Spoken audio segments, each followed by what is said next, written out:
Fala rapaziada, tudo certo? De volta para mais um vídeo aqui do nosso canal, depois daquela gravação especial direto da Vila Belmiro neste domingo. Acompanhamos lá Santos e Atlético Mineiro. Aliás, mandar um abraço para o meu amigo Cássio Lira, que o pessoal confundiu, né? Teve mensagem, pô, o Cássio Lira é o produtor. Não, o Cássio Lira é jornalista, amigo nosso de tanto tempo, ajuda a fazer lá o Esporte em Destaque na Nova FM, na rádio, né? E foi coincidência, a gente se encontrou lá na vila, eu falei, pô, depois então grava comigo lá o vídeo, gravou, foi bem legal. Deixa eu só mandar alguns recadinhos aqui antes, no início deste vídeo. Primeiro agradecer a todos aí, passamos dos 6 mil inscritos, né, produtor? Chegamos aí a 6 mil inscritos, passamos, né? Mandar abraços também, né, pessoal de Caconde. Alguém mandou pedir um abraço, o pessoal de Caconde pediu um abraço, então eu estou mandando um abraço. Um abraço para o pessoal que eu encontrei na vila também, uma galera me cumprimentando lá pelo vídeo, e as pessoas que eu não conhecia, então eu fiquei bem contente, né, com o reconhecimento do trabalho ali no entorno de Urbano Caldeira. Tem uma lista aí, não é isso, produtor? Quem mais quer abraço aí no canal? O do Santista. De onde ele é? Cambuí, Minas Gerais. Cambuí, Minas Gerais, do Santista, um abraço para você, tá bom? Aproveitar que eu estou na sessão Maguila aqui, mandar um abraço para o Felipe e para o Pedro, que nos assistem lá em São Vicente, são amigos do produtor, né? Nos acompanham aqui também no canal. E também para o meu primo Lucas, tá lá na Irlanda, levou camisa do Santos para lá e tal, né? Bandeira, vê os jogos lá no pub e tal, não sei se passa no pub o jogo do Santos, mas acompanha o Santos lá da Irlanda, tá certo? Um abraço para o meu primo Lucas também, que sempre acompanha os vídeos. Então é isso, feita a nossa sessão Maguila, aqui no começo deste vídeo, quero dizer o seguinte, claro que foi uma segunda-feira de reapresentação, já temos a informação de 4.500 ingressos vendidos antecipadamente para o Clássico de domingo, obviamente é quase o que nós tivemos, Clássico desta quarta, né? Foi quase o que a gente teve no domingo, no Santos Atlético Mineiro, ou seja, expectativa aí ao longo desta terça-feira de vendas, quarta-feira também, vão passar aí de 10 mil pessoas na Vila Belmiro certamente. Você vai dizer assim, pô, 10 mil, que coisa, né? Mas na atual circunstância, a Vila é um estádio que cabe pouca gente mesmo, e eu estou cada dia ficando mais preocupado com essa história do Diomed, né? Do retrofit. Será que eu fui enganado, hein, produtor? Será que eu acreditei no conto do retrofit? Não sei não, lá na Vila no domingo tinha muita gente que não acreditava no retrofit. Diomed, aliás, dá uma assinatura, ô Pérez, faz uma assinatura pro Diomed aí do pay-per-view. Ele estava vendo o jogo aí outro dia num vídeo pirata no Instagram aí, coitado. Sem poder assistir o jogo do Santos. Então, quem sabe aquela assinaturazinha lá do Premier para ele, né? Fazendo até propaganda, para ele ver o jogo lá nos Emirados Árabes. Então, enquanto não tem Vila 20 mil, Vila 22 mil, vamos que vamos do jeito que dá, né? Se colocar 14, 15 mil e é só a torcida do Santos, então, outro dia falaram aí que cabe 17 mil, né? Se colocar 16, está ótimo, vai fazer uma pressão desgraçada em cima do time do Corinthians. Muito bem, por falar em pressão, hoje teve uma coletiva do Felipe Aguilar, e ele foi questionado, assim como o São Paulo ontem, sobre os protestos da torcida.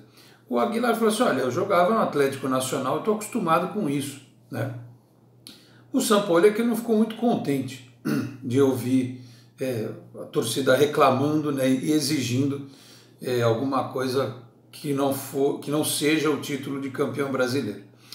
Eu acho que a gente tem que ter muita paciência para analisar esse tipo de manifestação do torcedor, porque desde que o mundo é mundo, torcida reclama na porta do estádio, na porta de treino antes do jogo. O que não pode, e foi exatamente o que não aconteceu, é partir para depredação, vandalismo ao patrimônio público, pichar a Vila Belmiro, agredir torcedor, agredir dirigente, agredir jogador, torcedor não, agredir dirigente, técnico, jogador, isso é um absurdo, né? Jamais vou compactuar com isso. Mas acho que é justa a manifestação do torcedor, né? Até para que os caras percebam que eles não estão jogando, com todo respeito, no 15 de Piraporinha, né? Os caras jogam em time grande, que tem cobrança, né? Que tem pressão da torcida mesmo, né? Tem torcedor aí que faz das tripas coração, faz um monte de sacrifício para acompanhar o time, viaja com o time, né? Alguns, obviamente, têm lá algum apoio, mas a maioria se vira para ver o time jogar, né? Então eu acho legítimo que o torcedor reclame. Se tem manifestação, se tem cunho político, eu não sei. Eu vi algumas pessoas no Twitter falando, olha, isso tem caráter político, né? Eu acho que o torcedor, o pessoal das organizadas e quem quisesse protestar naquele momento, tinha até a vovó da vila estava lá protestando, não ia ser tão estúpido a ponto de protestar com algo direcionado para o trabalho, porque se o treinador for embora, vai fazer o que da vida? Vai trazer quem para dirigir o time do Santos? Para fazer melhor? Não vai trazer, né? Então, eu acho que o protesto ele é direcionado aos dirigentes. Eu falei, não sei, acho que eu falei, né, no vídeo de ontem, passando da história de que foi o Pérez que não quis o Ricardo Oliveira. No frigir dos ovos, ele não fez muita questão mesmo de trazer o Ricardo Oliveira. Eu não estou nem discutindo se era bom ou se era ruim, mas que ele ficou com medo da história da igrejinha e tal, não fez muito esforço para ter o Ricardo Oliveira. Assim como eu soube também que foi o Pérez, única e exclusivamente, o cara que meteu a 90 conto o ingresso na semana passada no Pacaembu. Que ninguém queria no clube. Nem gente do comitê de gestão, nem gente da diretoria, nem funcionário. Só ele quis os tais R$90. E morreu abraçado com esse dinheiro. Aliás, é bom que se explique porque eu não estou criticando a torcida de São Paulo, nem o Pacaembu. Eu critiquei não ser na Vila e, em sendo no Pacaembu, que tivesse o ingresso mais em conta. Correto? Muito bem. Então, o presidente, as pessoas que estão no clube, elas têm que entender que o seu público consumidor, ele exige. Por exemplo, se eu comprasse, há tempos atrás, um videocassete de 7 cabeças e pifasse em 3, eu tinha que ir lá até o Paraguai e reclamar, falar assim, amigo, la garantia sou eu ou és tu? Né? O videocassete não está funcionando, já que estamos falando aí com tanto argentino e uruguaio e colombiano no Santos, né? Hoje, se você, claro que eu fiz uma brincadeira aqui, mas você vai comprar alguma coisa mais moderna, você tem garantia. O torcedor, ele também é um público consumidor. Se a diretoria exige ou pede que o torcedor seja sócio e ele coloca lá dinheiro todo mês, e mais o do ingresso, e mais o do lanche, e mais o do pay-per-view, e mais o da camisa oficial, né, e de outros produtos, como consumidor ele tem que reclamar sim, tem que reclamar. Na hora certa, foi feito antes do jogo e acho que depois do jogo também. Durante o jogo não, eu pelo menos não escutei. Alguém, se tiver ouvido alguma coisa, pode me falar o contrário. Então assim, não faço papel para, não estou aqui incentivando protesto, antes que alguém diga por aí que eu sou a favor disso. Se não tiver protesto, é melhor ainda. Se não tiver tendo protesto, sinal que está tudo às mil maravilhas, né? O time está ganhando, time campeão, dando show de bola, ganhando o jogo, ganhando o clássico e tal. Em sã consciência, tem protesto lá na porta do Real Madrid? Do Barcelona tem protesto na porta da Juventus? Pode até ter, vai. Uma vez na vida, outra na morte, mas não tem. Em linhas gerais, não tem.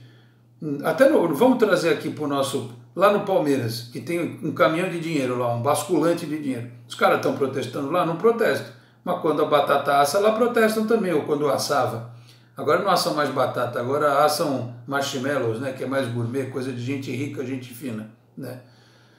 Então, meus amigos, é normal acontecer isso. Quando acontece, você tem que tirar as lições e a motivação para realizar algo melhor mais à frente. Porém, apesar de entender o lado do torcedor e não criticar, achar que é direito do torcedor reclamar, do mesmo jeito que se eu estiver lá sentado em qualquer outro setor do estádio e eu achar que eu tenho que falar alguma bobagem antes ou depois do jogo para o cara que está jogando lá dentro, eu vou falar que eu vou dizer. Aliás, eu vou contar uma história para vocês aqui. Vocês sabem que o Santos só foi para a final de 95? Vou contar uma história rápida, vocês vão acreditar no que eu vou falar. O Santos tinha o Joãozinho de técnico. Lembram disso? O produtor não lembra porque ele não era nem nascido. Aliás, o aniversário do produtor é semana que vem. O Joãozinho, eu tava aquele Santos e Vasco, lembram que foi 5-2, 5-3 para o Santos pro Vasco na Vila, que o Leonardo e o Valdir Bigode acabaram com a defesa do Santos. foi a estreia do Jean, aquele zagueiro loiro, meio surfista e tal. Muito bem. Naquele dia, o Joãozinho colocou de novo o Piá na lateral esquerda, que foi uma autêntica piada jogando no Santos. Eu e meu amigo, meu irmão Daniel Cristóvão, que hoje é jornalista na capital paulista, a gente foi dar uma cornetada monstro lá no Joãozinho. Nós descemos aquela escadaria da Social, mas babando de ódio, né? E aí a gente instigou um sujeito de muleta que estava atrás do banco de reserva. A gente começou a tocar o terror ali, falar uma pá de bobagem pro Joãozinho, né? A corneta modo hard, né? E falou, pô, vai enterrar o time. Lógico que eu não vou lembrar e nem repetir tudo que eu falei. Mas aí o cara olhava pra gente ali em cima, dois gordos lá, só cornetando o técnico, o cara assim, é verdade, é isso mesmo. Aí ele pegou a muleta assim, num pé só ele pulava, ele começou a dar umas porradas atrás do banco de reserva assim, bum, bum, e começou a xingar o Joãozinho, coitado. Olha, pelo amor de Deus, não é para dar com muleta atrás do banco de reserva, mas naquele dia a gente estava tão louco com aquele resultado. E aí o Joãozinho caiu, o cara da muleta ajudou a nossa corneta e o Cabralzinho foi contratado depois. Era para o Santos ter sido campeão. Mas se tivesse sido campeão, a culpa era nossa. Fomos nós que derrubamos o Joãozinho. Ó, a culpa no bom sentido, né? Mas aí apareceu o Márcio Rezende de Freitas, que piorou mais ainda a história, né? Que não permitiu que o título fosse conquistado. Enfim, então acho legítimo o torcedor dar suas cornetadas, né? Fazer a sua cobrança. O que eu peço encarecidamente para o torcedor, seja ele qual for, o torcedor comum, o associado, o conselheiro, o dono de cadeira, o cara do retão, o cara da organizada, de onde for. Apesar dos erros da diretoria, a vinda do Sampaoli, e tem uns aí que dizem que torcem para o Santos e ficam falando aí, fora Sampaoli, não sei o que, não é possível que vocês sejam santistas, para com isso, pelo amor de Deus. Foi um grande acerto do presidente, um acerto enorme, e na cultura do Sampaoli, ele talvez não entenda como é que pode, ele com 5 meses e meio de trabalho, quase 6, os caras quererem cobrar dele título. Tudo bem que as eliminações dos mata-matas foram de doer, né? River Plate, Corinthians nos pênaltis e essa do Atlético Mineiro do jeito que foi, né? Foi de doer, mas vamos lá. A dupla de ataque, senhores, chegou semana passada.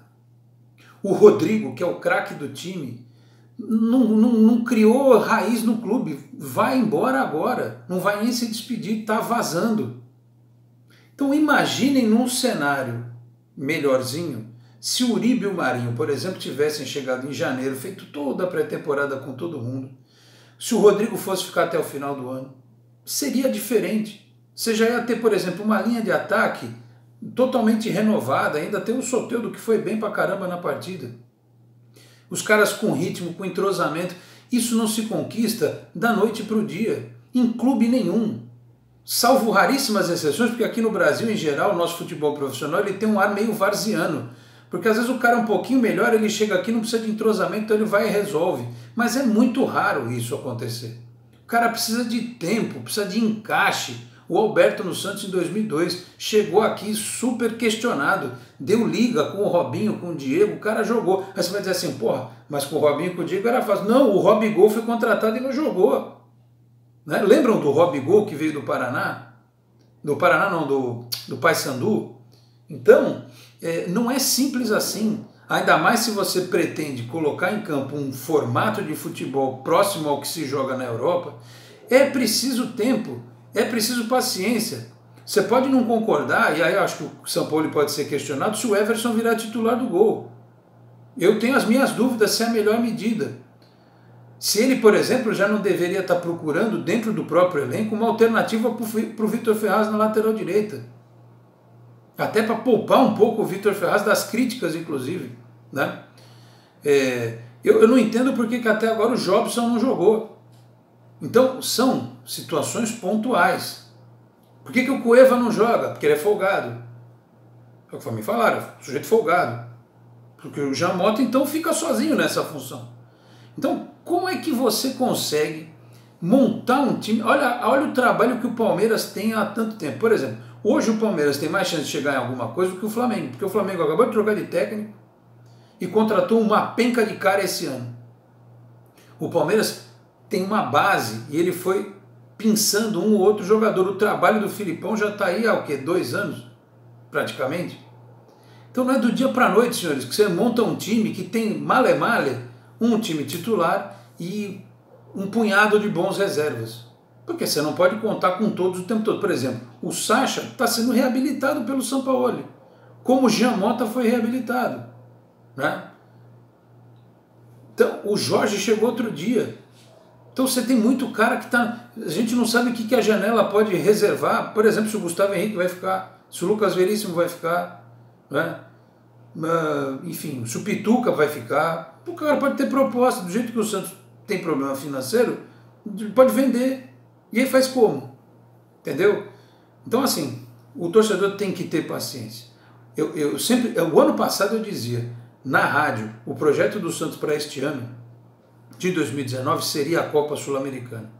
Para um time desmontado do jeito que estava, a Sul-Americana era a chance de ganhar um torneio, ia dar vaga na Libertadores, ia dar grana, Recopa, Copa Suruga, atenção, eu falei Copa Suruga, tá certo, no Japão, e um troféu que o Santos não tem. Mas tudo bem, caiu na Copa Sul-Americana. No Paulista, se tivesse passado para a final, com todo respeito ao São Paulo, o Santos tinha levado de barbada o Campeonato Paulista.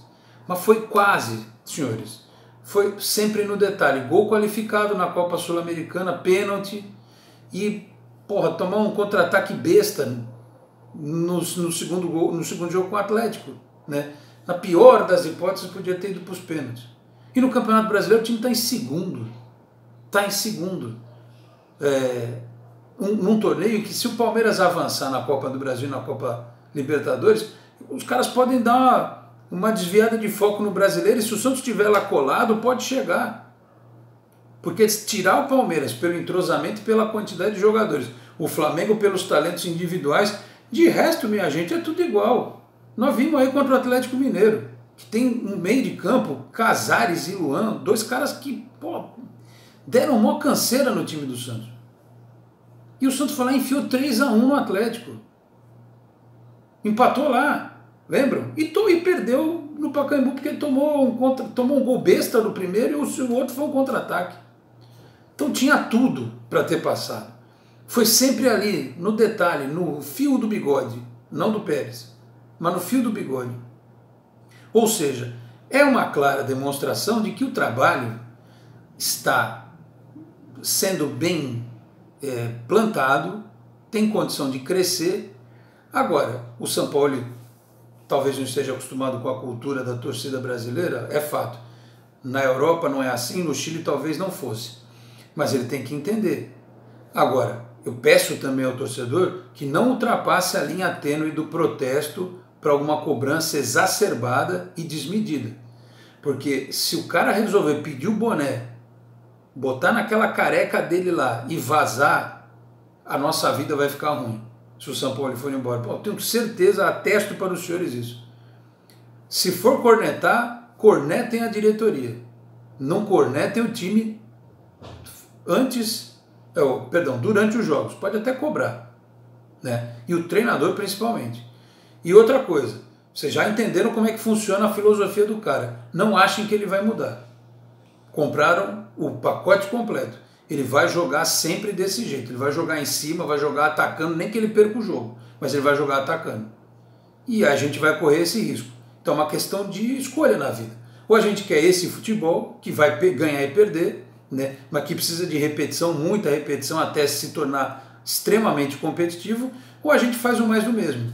Se livra, pega um retranqueiro desses aí que tem no futebol brasileiro, um cara, ou então alguém que esteja subindo, né?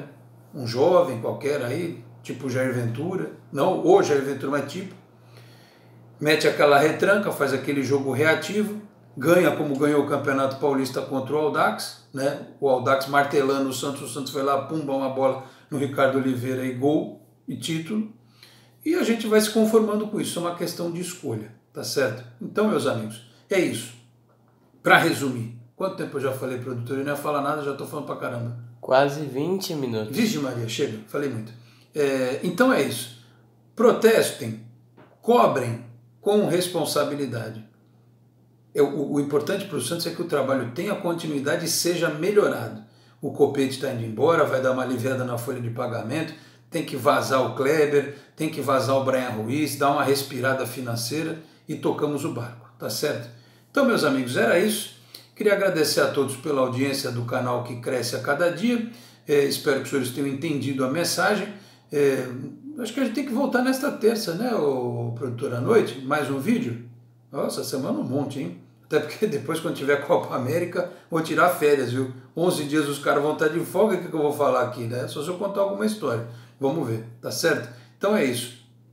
Nesta terça a gente pega lá as informações do pré-jogo e vamos analisar o que será Santos e Corinthians na quarta, 9h30 da noite na Vila Belmiro, tá certo? Por enquanto é isso, meus amigos. Agradeço a todos pela audiência. Curta este vídeo, se inscreva no canal, somos mais de 6.000, tá certo? Ative o sininho para receber as notificações. Nos encontramos na noite desta terça-feira, tá certo? Um grande abraço a todos e até lá. Tchau, pessoal.